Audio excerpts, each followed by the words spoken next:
I should have said, "Nope, that's the truth." When my boss looked at me in the lobby that rainy Tuesday night and said, "Can you walk me home?" I should have shaken my head, wished her luck, and kept walking. Because everything that happened after that walk, the rumors, the betrayal, the way I fell for a woman I had absolutely no business falling for. All of it started with that single word. I didn't say no. Instead, I said yes. And yes has consequences. My name is Mitchell Crane. I'm 40 years old, recently divorced. And at that moment in my life, I was the kind of man people don't notice anymore. The quiet guy at work. The one who finishes projects early and goes home without staying for drinks. The man who stopped believing that life had anything new left for him. 3 months earlier, my wife of 13 years packed a suitcase, looked me straight in the face, and told me something I still hear when the room gets too quiet. "You're a good man, Mitchell, but you're too ordinary." Then she left. Not alone. She left with a Troy Bassett, my best friend since college. The man who stood beside me at my wedding and toasted to a lifetime of loyalty. Funny how those words age. After the divorce, my life got very small. 1-bedroom apartment, cheap couch, leftover takeout in the fridge. Work became the only place where I still felt useful.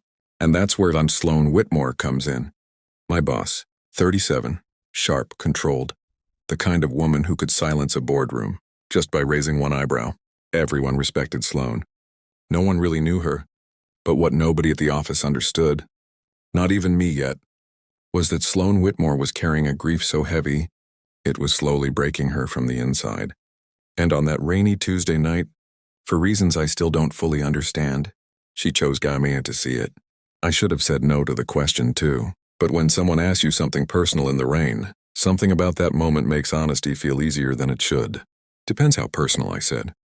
Sloan kept walking beside me, heels clicking softly against the wet sidewalk. For a few seconds she didn't answer. Then she said it. "Why do you always look like you're carrying something heavy?" I actually stopped walking, not because the question was rude, because it was accurate. People at work usually saw the surface version of me. Spreadsheets, deadlines, quiet nods in meetings. But Sloan had just reached right past all of that, like she'd been watching longer than I realized. We walked half a block in silence before I answered. "Because I am." She nodded slowly, like that made perfect sense. "Me too." That was it. No explanation. Just those 2 words. But something about the way she said them made the air between us feel different. Less professional. More human.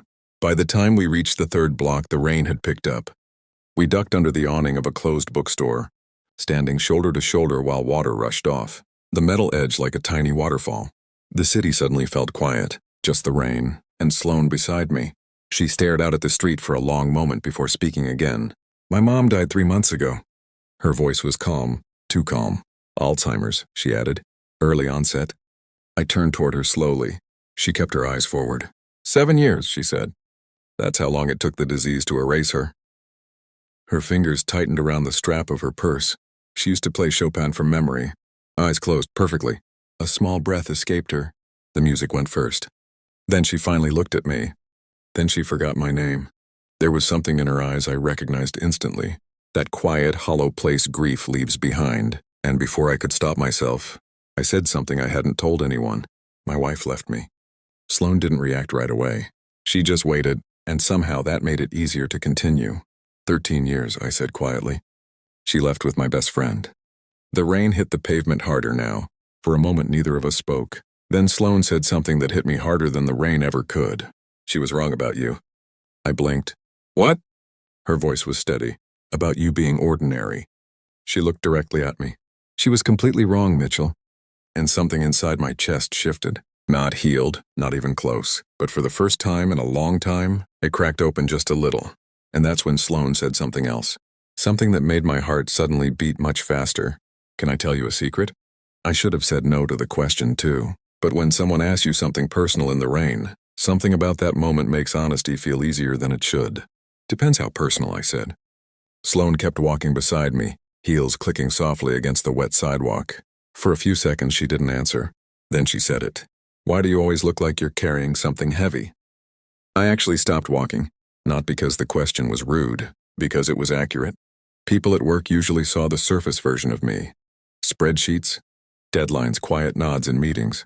But Sloane had just reached right past all of that, like she'd been watching longer than I realized. We walked half a block in silence before I answered. Because I am. She nodded slowly, like that made perfect sense. Me too. That was it. No explanation. Just those two words. But something about the way she said them made the air between us feel different. Less professional. More human.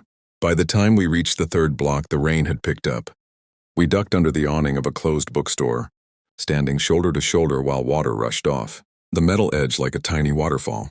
The city suddenly felt quiet, just the rain, and Sloane beside me. She stared out at the street for a long moment before speaking again. My mom died 3 months ago. Her voice was calm, too calm. Alzheimer's, she added. Early onset. I turned toward her slowly. She kept her eyes forward. 7 years, she said. That's how long it took the disease to erase her. Her fingers tightened around the strap of her purse. She used to play Chopin from memory. Eyes closed perfectly. A small breath escaped her. The music went first. Then she finally looked at me. Then she forgot my name. There was something in her eyes I recognized instantly. That quiet, hollow place grief leaves behind. And before I could stop myself, I said something I hadn't told anyone. My wife left me. Sloane didn't react right away. She just waited, and somehow that made it easier to continue. 13 years, I said quietly. She left with my best friend. The rain hit the pavement harder now. For a moment, neither of us spoke. Then Sloane said something that hit me harder than the rain ever could. She was wrong about you. I blinked. What? Her voice was steady. About you being ordinary. She looked directly at me. She was completely wrong, Mitchell. And something inside my chest shifted. Not healed, not even close. But for the first time in a long time, it cracked open just a little. And that's when Sloane said something else. Something that made my heart suddenly beat much faster. Can I tell you a secret? When Sloane said that, can I tell you a secret? Something in my chest tightened. Not fear exactly. More like the quiet warning you feel. When life is about to cross a line it can't uncross. Sure, I said. She leaned back slightly against the bookstore wall. Rainwater running down the glass beside us. For a moment she watched the street like she was deciding whether to trust me. Then she said something that surprised me. I didn't call the tow truck. I frowned. What? A small, almost embarrassed smile touched the corner of her mouth. My car started this morning. It'll probably start again later. I blinked at her. Then why tell them it didn't? She hesitated, and for the first time since I'd known her, Sloane Whitmore looked unsure of herself, because I didn't want to go home yet. The honesty in her voice caught me off guard. My apartment is quiet now, she said softly. Too quiet. Her eyes dropped to the wet sidewalk. 7 years of hospital visits. Medication schedules. Late-night calls from the care facility. She swallowed. And then suddenly it's just silence. I didn't know what to say to that. So I didn't say anything. Sometimes silence is the most respectful thing you can offer someone who's grieving.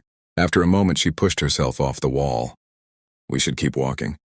The rain had softened again as we stepped back onto the sidewalk. For the next block, we talked about small things. Work projects, the terrible coffee in the office break room, normal conversation. But something had changed.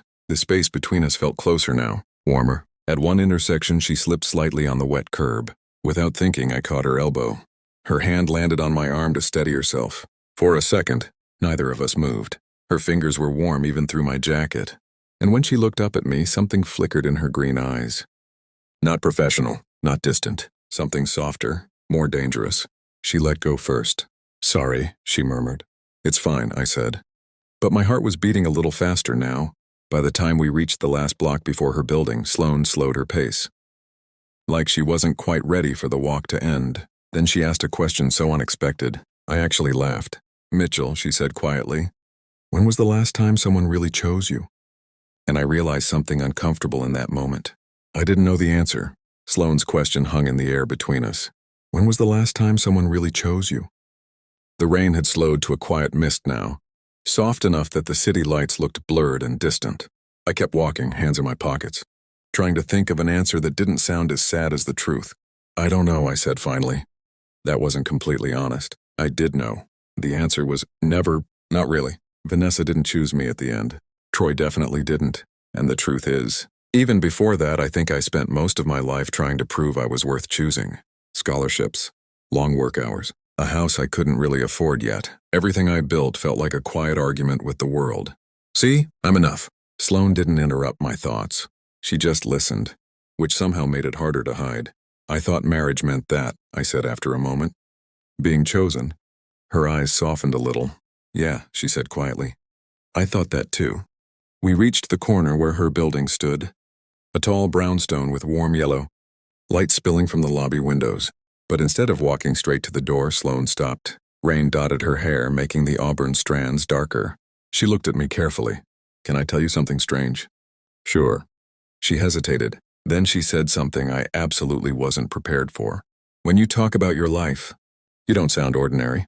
I laughed under my breath. My ex-wife would disagree. I'm serious. Her voice was steady. You grew up with nothing. You built everything from scratch. You kept going even after someone betrayed you. She shook her head slightly. That's not ordinary. For a second, I didn't know where to look. Compliments felt uncomfortable these days, especially from someone whose opinion suddenly mattered more than it should. Then Sloane said something even quieter. Ordinary men don't walk their boss home in the rain. Just because she looks lonely. That landed somewhere deep in my chest, and before I could figure out how to respond, the glass door behind her building opened. A man stepped out onto the sidewalk. Tall, suit jacket, sharp smile. Grant Mercer, one of the senior partners at the firm, and the way he looked at Sloane, then at me, told me immediately something was about to go very wrong. Grant Mercer looked at us the way a man looks when he's just discovered something useful. Not surprising, not confused, useful. Well, he said slowly, adjusting his coat as he stepped under the awning. This is interesting. The rain tapped lightly on the sidewalk between us. Sloane straightened beside me, the quiet warmth from a moment ago disappearing behind her professional composure. Evening, Grant, she said calmly. Grant's eyes slid from her, to me, then back again. Late night walk, he asked. His tone sounded casual, but there was something sharp underneath it. My car wouldn't start, Sloane replied evenly. So Mitchell kindly walked me home. Grant nodded slowly, like he was filing that information away somewhere. Very thoughtful of you, Crane. I didn't like the way he said my name, like it tasted funny in his mouth. For a moment, none of us spoke. Then Sloane turned toward the building door. Good night, Grant. She looked at me. Thank you again, Mitchell. I nodded. Of course. She stepped inside the lobby, and just like that, the warm little bubble of that walk vanished. Grant didn't move. He stood beside me under the awning, watching the door close behind her. Then he chuckled. You're either very brave, he said, or very stupid. I frowned. Excuse me? He slipped his hands into his coat pockets. You think people in our office won't notice something like that? There's nothing to notice, I said flatly. Grant smirked. Maybe. His eyes studied me carefully. But rumors don't need facts, Mitchell. They just need top pictures. 2 coworkers. Late night. Rain. 8 blocks together. He tapped the side of his temple lightly. People love a story. I felt irritation rising in my chest. She had car trouble. I helped her. End of story. Grant's smile widened. You're new to office politics if you believe that. Then he leaned a little closer. Let me give you some friendly advice. His voice lowered. Distance yourself from Sloane Whitmore. I held his gaze. Why? He shrugged. Because when people start whispering, they won't hurt her. He tilted his head slightly. They'll hurt you. Then he stepped out into the rain and walked down the sidewalk, leaving me standing there alone. And for the first time that night, a cold thought crept into my mind. Maybe I really should have said no, because something told me Grant Mercer wasn't finished with his story yet, not even close. The rumors started the next morning. Not loud, not obvious, just the quiet kind that traveled desk to desk like smoke. I noticed it the moment I walked into the office. 2 analysts near the coffee machine stopped talking when I passed. Someone at the printer glanced up, then quickly looked away. By the time I reached my desk, Davis leaned over the divider with a half smile. Man, he said quietly, you move fast. I frowned. What are you talking about? He lowered his voice. You and Sloane. My stomach dropped. There is no me and Sloane. Davis raised his hands defensively. Hey, I'm just repeating what people are saying. What exactly are people saying? He hesitated. That you walked her home in the rain last night. I exhaled slowly. That part is true. Yeah, he said. But the rest of it, he made a small circular motion with his finger, has grown. Of course it had. Offices are breeding grounds for stories, especially when someone like Grant Mercer is the one watering them. I sat down at my desk, trying to ignore the feeling that eyes were drifting my direction more often than usual. A few minutes later, something appeared beside my keyboard. A cup of coffee. Black, exactly the way I drank it. I looked up. Sloane stood there, composed as always, but her eyes flicked briefly around the office before meeting mine. "I figured you might need this," she said quietly. The simple kindness hit harder than it should have. For half a second, I almost smiled. Then I remembered Grant's voice from the night before. "They won't hurt her. They'll hurt you." I pushed the coffee gently back across the desk. "You shouldn't do that." A faint crease appeared between her brows. "Do what?" "Bring me coffee." Her expression shifted. "Mitchell." "People are already talking," I said quietly. Her shoulders stiffened slightly. "And you care about that?" "No." I met her eyes. "But rumors like that, they don't damage the boss." My voice softened. "They damage the guy under her." For a moment, neither of us spoke. Then I saw it. A flicker of hurt. Small, quick, but real. Sloane nodded once. "Understood." She picked up the coffee and walked away, and the moment she turned the corner toward her office, I felt something twist painfully in my chest, because pulling away might protect my job, but it also felt like I had just shut the door on the one person who had finally seen me, and somehow, that hurt more than the rumors. For the next few days, Sloane and I became strangers again. Professional, polite, distant, exactly the way everyone expected a boss and employee to behave. Meetings stayed brief. Emails stayed formal. Conversations never lasted longer than necessary. From the outside, everything looked normal, but the silence between us felt wrong, like a door that had been opened once and then forced shut again. And the worst part was the way Sloane adjusted. She didn't confront me, didn't question me. She simply respected the distance I'd asked for, which somehow made it hurt more. The coffee never appeared on my desk again. 3 weeks passed like that. Then my phone rang late on a Tuesday night. I almost ignored it. But when I saw it up Mama on the screen, I answered immediately. "Hey, Mama." Her voice sounded different. "Tired?" "Mitchell." "Something's wrong." My stomach tightened. "What happened?" "I fainted at work today," she said quietly. The words landed like a punch to the chest. "Are you at the hospital?" "Yes." Her voice tried to sound calm. "They say it might be my heart." Everything inside me went cold. Lorraine Crane was the strongest person I knew. 5 feet 2 inches of pure stubborn strength. The woman who raised 2 boys in a house, with leaking windows and never once complained. And suddenly she was in a hospital bed. "I'm coming," I said immediately. "Baby, you don't have to drive all the way from Dallas tonight." "I'm coming." I was already grabbing my keys. 4 hours later, I was sitting beside her hospital bed in Beaumont, holding her hand while machines beeped quietly around us. The room smelled like antiseptic and stale coffee. Mama slept. I didn't. Around 6 in the morning, the hospital door creaked open. I expected a nurse. Instead, I saw Sloane. She stepped inside slowly. No makeup, wrinkled blouse, hair pulled into a loose ponytail, and in her hands were 2 coffees and a small paper bag of breakfast sandwiches. I stared at her. "How did you know I was here?" She set the bag on the small table beside me. "Davis told me you left in a hurry." Then she looked at my mother in the bed. Her voice softened. "I know what it's like to sit in this room." The weight behind those words filled the silence. Then she turned back to me. "You shouldn't have to do it alone." And in that moment, all the walls I'd spent weeks rebuilding around my heart started to crack again. Because Sloane Whitmore had just driven 4 hours in the middle of the night. For me, for a few seconds I just stared at her. Sloane Whitmore, the most composed woman in our entire office. Standing in a quiet hospital room at 6 in the morning, holding 2 coffees like the 4-hour drive to Beaumont was the most normal thing in the world. "You drove all the way here?" I finally asked. She handed me one of the coffees. "You looked like someone who might forget to eat." That answer somehow made it worse. Or better. I still don't know. My mother shifted slightly in the hospital bed. Her eyes opened slowly. For a moment she looked confused, like she was trying to place where she was. Then she saw me. "Mitchell," she murmured. "I'm here, Mama." Her gaze drifted past me. To Sloane. Mama studied her carefully for a long second. Then she said something that caught both of us off guard. "You drove all night, didn't you?" Sloane blinked. "Yes, ma'am." Mama nodded like that confirmed something she already suspected. "Good." Her voice was weak but steady. "Means you care about my boy." I felt my ears burn a little. Sloane glanced at me, then back at my mother. "I do," she said softly. Mama smiled. It was a small smile, but it carried the quiet wisdom of a woman who had survived more hard years than most people could imagine. Then she closed her eyes again and drifted back to sleep. The room grew quiet. Sloane leaned against the wall beside the window, exhaustion finally showing in her posture. "You didn't have to come," I said. She shook her head gently. "3 months ago, I sat in a room just like this." Her eyes stayed on the floor. My mom was in that bed. I remembered the rain, the bookstore awning, her voice saying the music went first.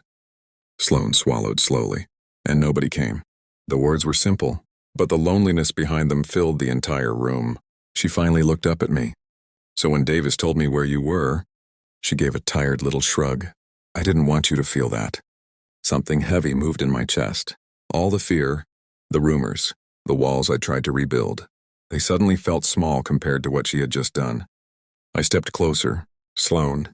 Her eyes lifted to mine, and in that quiet hospital hallway just outside the room, I finally admitted the truth I'd been running from. "You terrify me." She blinked. "Why?" "Because the last time I let someone this close." My voice lowered. She burned my life to the ground. Sloane didn't step back. She stepped closer, and then she said the one thing I never expected to hear again in my life. "Mitchell, I'm not her." When Sloane said that, "Mitchell, I'm not her," something inside me finally stopped fighting. Not because the fear disappeared. It didn't.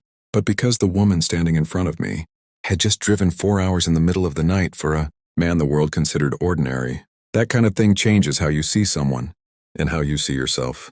I looked at her for a long moment in that quiet hospital hallway. "You terrify me," I admitted again. A small, tired smile touched her lips. "I figured." I let out a breath. "But you still came." "Yes." She didn't hesitate, not even a second, because some people are worth showing up for. Those words landed somewhere deep, the kind of place wounds live, the kind of place healing starts. Inside the room, my mother shifted in the bed. The monitor beeped softly, life continuing. Sloane glanced toward the door, then back at me. "Your mom raised a good man, Mitchell." I shook my head slightly. "She raised a stubborn one." Sloane smiled faintly. "Same thing sometimes." For a moment we just stood there. No rain, no rumors, just two tired people who had both lost something important, and somehow found each other in the middle of the wreckage. 6 months later, I drove Sloane back to Beaumont. Mama insisted on meeting the woman who drove through the night. The moment Sloane walked into that small house, Mama pulled her into a hug like she'd known her for years. They talked for hours about grief, about Ruth, about music and memories. At one point, Mama held Sloane's hands and said something that made Sloane cry quietly. "Your mama would be proud of you, sweetheart." 1 year later, my phone rang on another rainy Tuesday night. Sloane's voice came through the speaker. "Funny thing," she said. "My car won't start." I laughed. "Really?" There was a pause. Then she said the 5 words that changed my life the first time. "Mitchell, can you walk me home?" This time when we reached the door, it wasn't her apartment. It was our house. She looked up at me in the rain. "Still think you should have said no?" I pulled her close and kissed her. "No," I whispered. "That was the best yes of my life."